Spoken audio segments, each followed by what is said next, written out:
Di sebuah kota Romawi pada abad pertama, hiduplah seorang budak bernama Epictetus.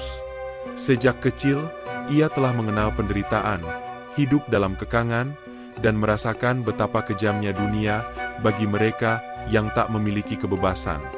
Namun, di tengah belenggu itu, Epictetus menemukan sesuatu yang tak bisa direnggut oleh siapapun. Pikirannya sendiri. Tuan Epictetus, seorang pejabat Romawi yang kaya, sering memperlakukannya dengan kasar. Suatu hari, saat Epictetus melakukan tugasnya, tuannya memelintir kakinya dengan paksa. Dengan wajah tanpa ekspresi, Epictetus berkata dengan tenang, "Jika kau terus menariknya, kakiku akan patah." Dan benar saja, suara retakan terdengar, namun Epictetus tidak berteriak kesakitan. Ia hanya berkata, "Aku sudah bilang, kakiku akan patah." Sejak saat itu, Epictetus berjalan dengan pincang, tetapi ia tidak merasa kehilangan apapun. Baginya, kebebasan sejati bukanlah soal fisik, melainkan bagaimana seseorang berpikir dan menanggapi dunia. Dari pengalaman itu, ia memahami prinsip utamanya. Ada hal-hal yang berada dalam kendali kita, dan ada yang tidak. Tubuhnya mungkin berada dalam kuasa orang lain, tetapi pikirannya adalah miliknya sendiri. Ia mulai melatih dirinya untuk tidak terganggu oleh hal-hal di luar kendalinya. Ketika ia akhirnya memperoleh kebebasannya dan mulai mengajar filsafat, ia berkata kepada murid-muridnya, "Jika kau menginginkan kebebasan sejati, jangan letakkan harapanmu pada dunia luar. Letakkan pada dirimu sendiri, pada cara berpikirmu."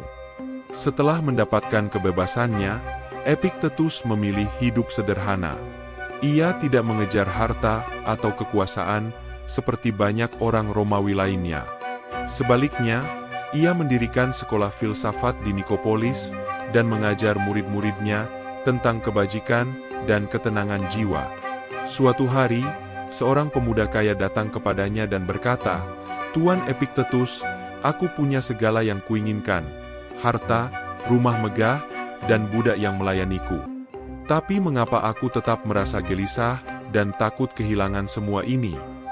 Epictetus tersenyum dan menjawab, "Karena kau telah mengikat kebahagiaanmu pada hal-hal yang berada di luar kendalimu. Kau takut karena kau tidak memiliki kekuasaan atas apa yang kau miliki.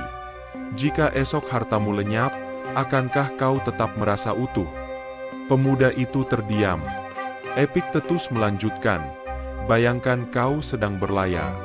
Kapal yang kau tumpangi penuh dengan emas dan permata. Tapi laut adalah sesuatu yang tidak bisa kau kendalikan. Jika badai datang dan menenggelamkan kapalmu, apakah kau akan tenggelam bersamanya?" Pemuda itu mengangguk perlahan. "Maka jadilah seperti seorang pelaut yang bijak. Nikmati perjalananmu, tetapi jangan melekat pada kapal atau harta di dalamnya. Jika tiba saatnya kapal itu tenggelam, kau akan tetap berdiri tegak di pantai, tanpa kehilangan dirimu sendiri."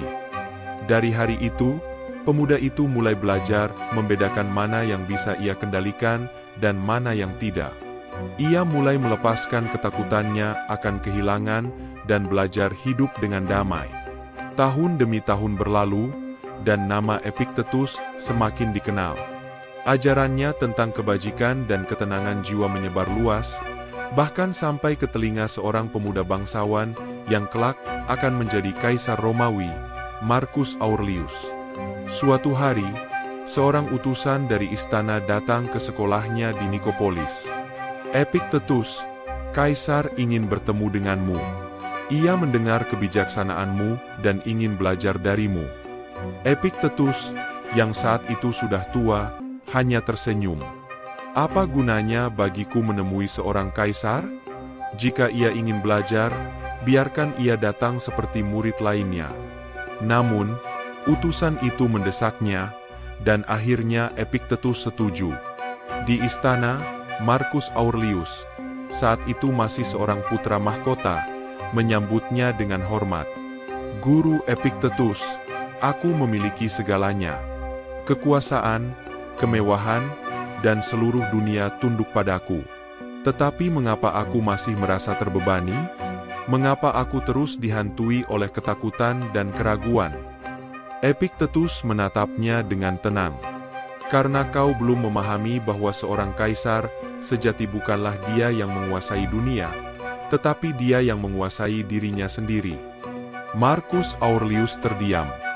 Banyak yang ingin merebut tahtamu, banyak yang ingin menjilatmu, dan banyak yang akan mengkhianatimu.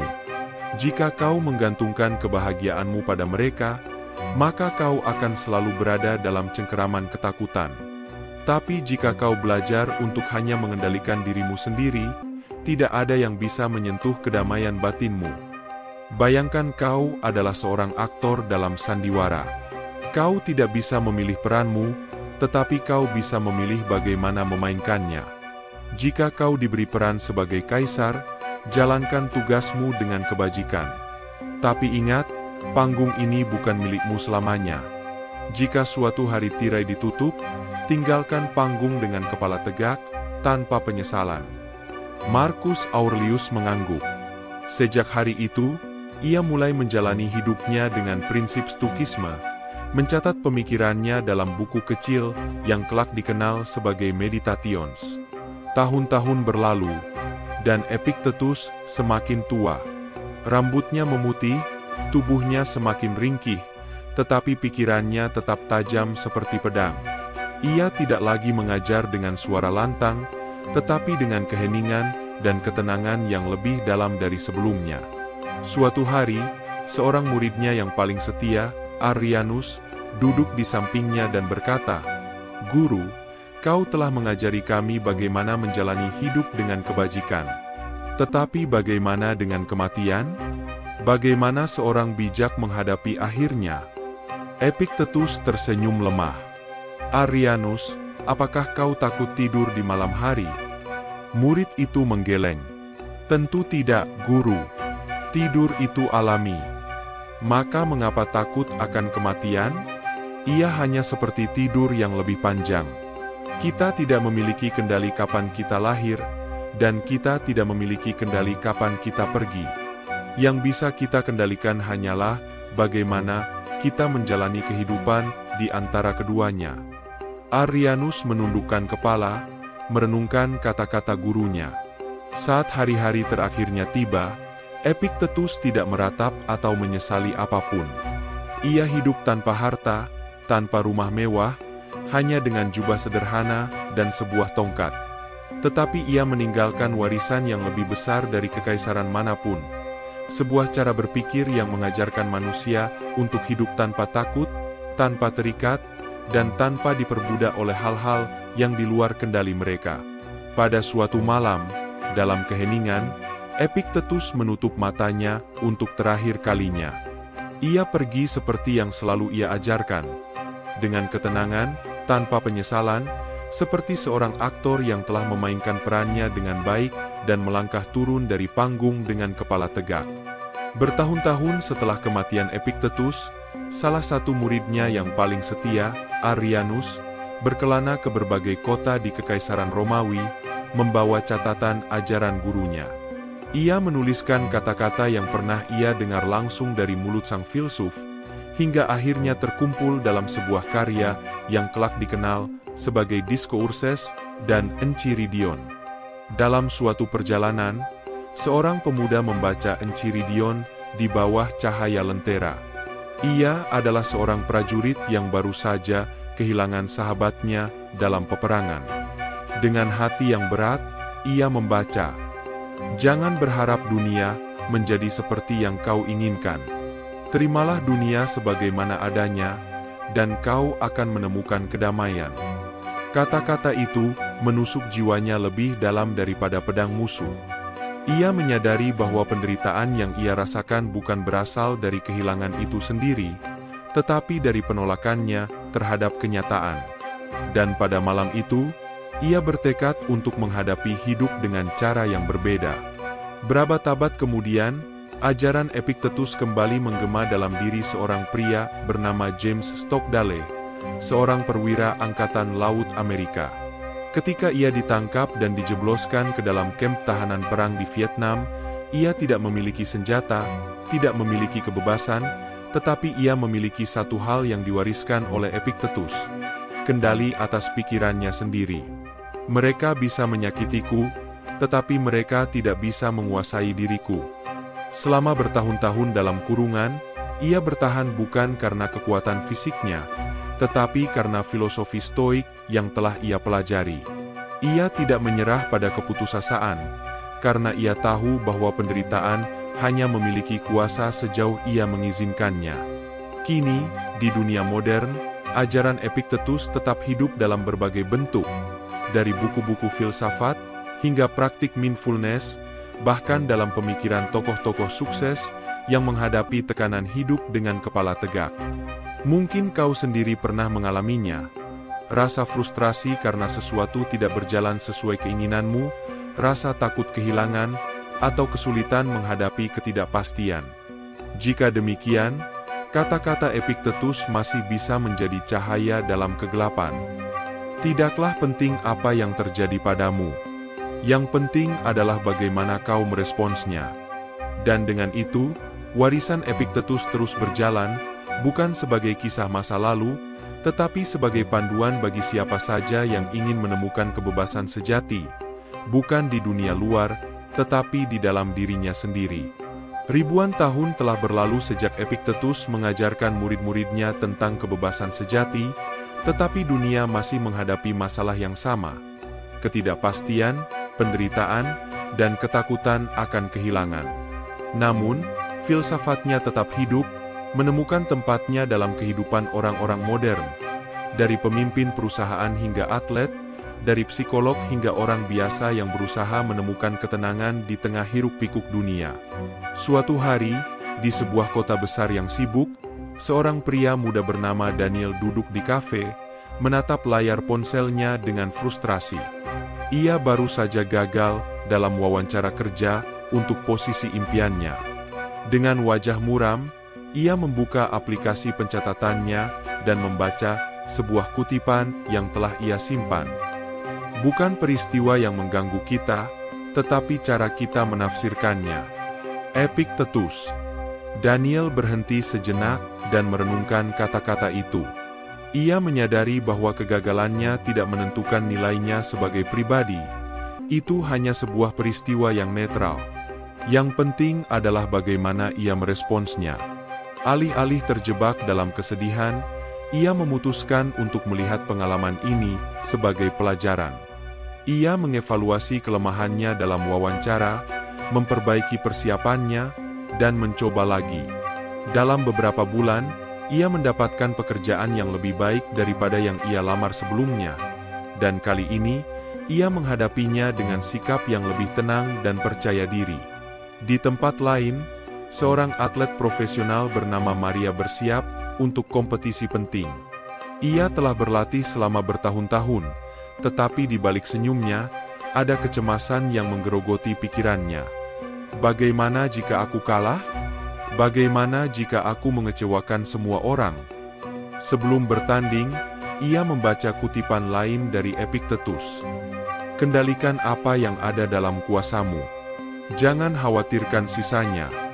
Maria menyadari bahwa ia tidak bisa mengendalikan hasil akhir pertandingan. Hanya usahanya, persiapannya, dan bagaimana ia menghadapi tekanan. Dengan pikiran yang lebih jernih, ia melangkah ke lapangan, bukan dengan ketakutan, tetapi dengan tekad untuk memberikan yang terbaik. Filosofi Epictetus juga menemukan tempatnya dalam terapi modern. Di ruang praktik seorang psikolog, seorang pasien yang mengalami kecemasan berat belajar tentang prinsip Stoikisme. Jika kau mengkhawatirkan sesuatu yang bisa kau ubah, maka ubahlah. Jika tidak, maka lepaskan. Pasien itu mulai memahami bahwa banyak dari kecemasannya berasal dari ketakutan akan hal-hal yang di luar kendalinya. Dengan latihan dan refleksi, ia belajar melepaskan beban yang selama ini menghantuinya. Suatu malam, di sebuah apartemen kecil di kota yang penuh hiruk-pikuk, seorang wanita bernama Anna duduk termenung. Ia baru saja kehilangan pekerjaannya secara tiba-tiba. Ketakutan dan kekhawatiran menyelimuti pikirannya. Bagaimana ia akan membayar tagihan? Bagaimana jika ia tidak menemukan pekerjaan baru? Dalam kebingungannya, ia membuka buku kecil yang telah lama ia abaikan. Enchiridion karya Epictetus. Ia membaca baris demi baris, hingga matanya berhenti pada satu kalimat. Ketika sesuatu terjadi, satu-satunya hal yang bisa kau kendalikan adalah reaksimu terhadapnya. Anna menarik napas dalam. Untuk pertama kalinya, ia mencoba melihat situasinya dengan cara yang berbeda. Apakah aku bisa mengubah kenyataan bahwa aku kehilangan pekerjaan? Tidak. Tapi apakah aku bisa mengendalikan bagaimana aku menghadapinya? Ya. Dengan pola pikir itu, ia mulai menyusun kembali langkahnya. Alih-alih tenggelam dalam ketakutan, ia membuat rencana. Ia memperbarui CV-nya, mencari peluang baru, dan bahkan mengeksplorasi bidang yang sebelumnya tidak ia pertimbangkan. Dalam beberapa minggu, ia menemukan pekerjaan baru, lebih baik dari yang sebelumnya. Di belahan dunia lain, seorang pebisnis sukses bernama Jonathan menghadapi krisis besar. Perusahaannya yang ia bangun dari nol menghadapi kebangkrutan. Para pesaingnya mulai menguasai pasar, dan ia dihantui oleh rasa gagal.